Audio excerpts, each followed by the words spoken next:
Et 2 tours de la fin, on a les 2 Spires devant, McDowell, la 71, Carson Osvar 77 qui sont 1 et 2. Et on va se retrouver dans un des tours avec Carson Osvar qui est devant, McDowell qui est...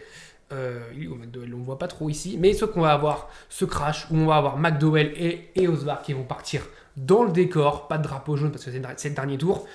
Mais donc voilà, McDowell et Osvar qui a 2 tours de la fin étaient peut-être les rois du pétrole se retrouvent avec plus rien dans le dernier tour. On a ensuite Stenhouse qui est devant, qui lui espère un drapeau jaune parce que pendant le moment il est devant. On va avoir ce push énorme de Zane Smith qui va pousser Chase Elliott, qui va mettre Chase Elliott sur orbite. Et on va avoir un Chase Elliott qui va quand même être bien devant à ce moment-là parce qu'il a par rapport à Reddick qui va gagner cette course qui est 3ème, il a une bonne voiture devant. Il a une voiture d'avance, il a Zane Smith d'avance, il a Zane Smith qui protège pour avoir ce push de Reddick qui passe de la gauche sur la droite, qui passe à l'extérieur, qui passe de l'intérieur à l'extérieur. Et ensuite, on va avoir Hurst qui va pas trop l'aider, mais qui va suivre Tyler Reddick. Et on va avoir Reddick qui va faire ce move complètement dingue, qui va tout de suite zigzaguer vers l'intérieur, qui va s'ouvrir. Il a un espace de dingue à l'intérieur. C'est ce qu'il fait.